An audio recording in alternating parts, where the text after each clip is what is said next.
Hello. In this session, I'm going to give you an overview of how a risk value solution for funds works from input to output. So this is a cloud-based system, meaning that there is a secure environment either at IBM or at Microsoft data servers where all your data is stored and also where the application server resides. And that is where you need to upload your positions on a daily basis.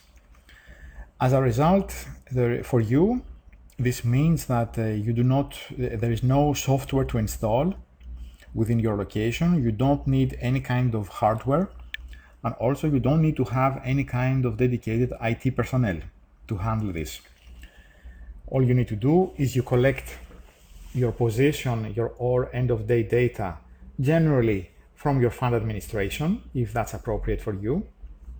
And you upload this data almost automatically, to this cloud server. Besides the position information, we also need benchmark constituents. If you use benchmarks, that will be used for risk decomposition and also for performance calculations. Just to show you a template as an example of what kind of data you upload to this server. So this is it.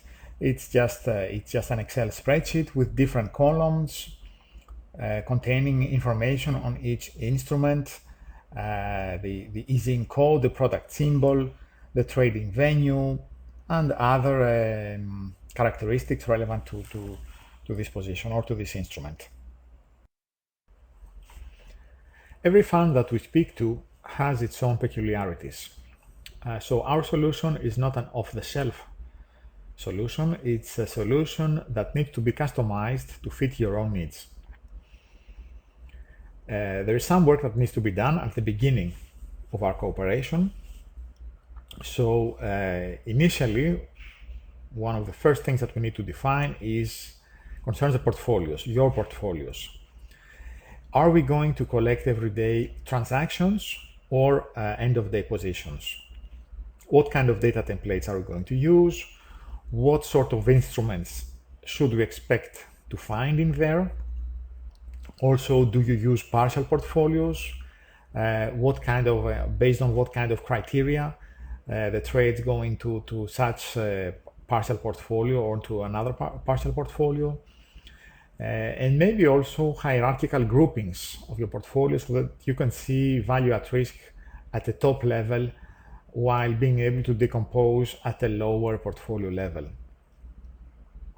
Another dimension that we need to configure is concerns the asset classes that you use. Asset class groupings are very useful for reporting purposes because having done this work, you will be able to decompose risk and to see other reports, performance reports, and other reports based on asset class groupings. These are, you can customize them in any way you like. You can call whatever blue chips equity or whatever. You can give whatever name you like and create different groups with different hierarchies. Another configuration concerns the benchmarks, as we said before. So different instruments can be used as benchmarks. You can use bonds or stocks, other indices, or you can create your own synthetic benchmarks from combinations of different other assets that are found in the systems. Or you can even use model portfolios, managed accounts that you have created in the system, and you can define that will be your benchmark. There are all sorts of other configurations that need to take place. For example, what kind of model are we going to use for the market statistic, for the volatilities and the correlations? Are we going to use a linear model or the JP Morgan exponential model? You can define different pricing models that you prefer to use for different instrument types, like options, for example. You can create different valuation approaches for your portfolios. Maybe you would go for full revaluation if your portfolio is not that large, or you could go for various approximations like beta or delta equivalent if you want to make it faster, although the system is quite fast on its own.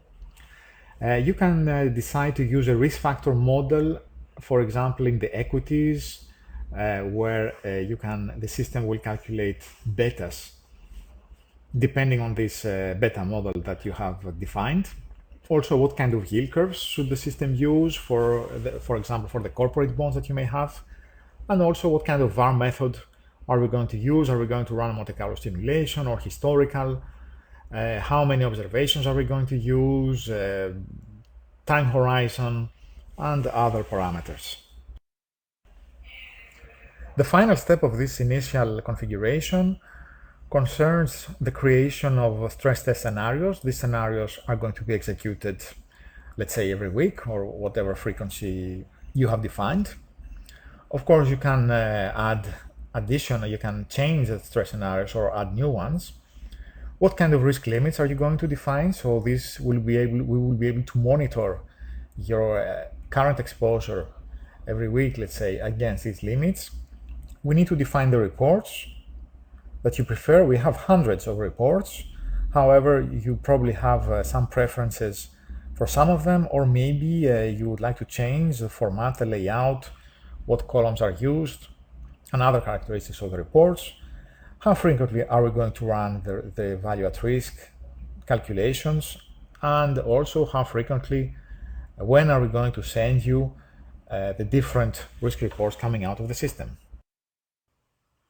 Following the successful configuration of the system, on an ongoing basis, we provide a number of services that cover all the prices we need to collect from the market. These cover not only exchange-traded instruments like cash and all sorts of derivatives, but they also cover over-the-counter prices like, for example, yield curves, all sorts of interest rates, foreign exchange rates, etc. The collection of all the prices, all the fixings, is very important for subsequent calculations. However, it is not enough. What we also need to check is the integrity of this data, meaning, for example, potential calendar holidays or other sorts of other reasons why data may be missing. We also need to check abnormal returns. And finally, we need to be aware of corporate actions that might have taken place, which might result in a change in the price of the underlying asset. All these are very important because they may alter dramatically, in some situations, the volatility or the correlation of the time series, which would, of course, lead to totally incorrect results. Also, having collected and verified all these prices, we calculate on a daily basis all the metrics that are needed for subsequent risk calculations. We calculate, for example, all the volatilities and all the correlations of all the risk factors, including equities, FX, and anything else. We calculate the equity betas in case you have defined a beta model. We also calculate sensitivities of each instrument to different to risk factors in which it is exposed to. All sorts of fixed income analytics like duration, convexity, etc. Sensitivities for each option, all the Greeks, implied volatilities, theoretical prices, and the zero coupon yield curves that are needed for the present values of all the cash flows in current market scenarios, and also for each stress test that you have defined. So from your point of view, using the system couldn't be simpler.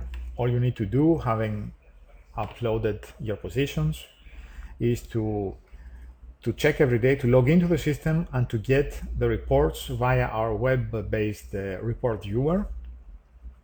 So there are different groups of reports. I will show you some of these in another session. Print them, distribute them, Besides getting reports, you could also get the data via our web services. This means that you can collect the data if you need to feed them into some Excel spreadsheet or to some other system, collect the raw data that is, and also risk calculations or detailed performance calculations. So that's one thing you can do, print all the reports that you need or view them and see, for example, the limits, the limit excesses, if there are any. Besides that, you can also interact with the system by defining different stress scenarios from the ones that have already been defined, or create what if scenarios. For example, create new positions, change your positions, and in order to see what impact that might have on your risk profile. This is just a summary of everything that we've said up to now. So at the beginning, on the right where the red arrow is, you upload on a daily basis your portfolio holdings and also your benchmarks if needed. On the left side, what we do is we collect the data, the prices from data vendors that we work with, like Reuters and Bloomberg. Having collected all these prices and other instrument characteristics, we verify them, we verify all the data for the accuracy, to make sure that everything is correct, take care of corporate actions and all that, and feed them into our risk engine in order to calculate all volatilities, correlations, and other risk metrics. Then we launch on a regular basis the recalculations, valuations and risk and performance and all that. And so you are able to get, as a result of this, your reports and eventually your data if you need to feed them into another system. So that's how it works.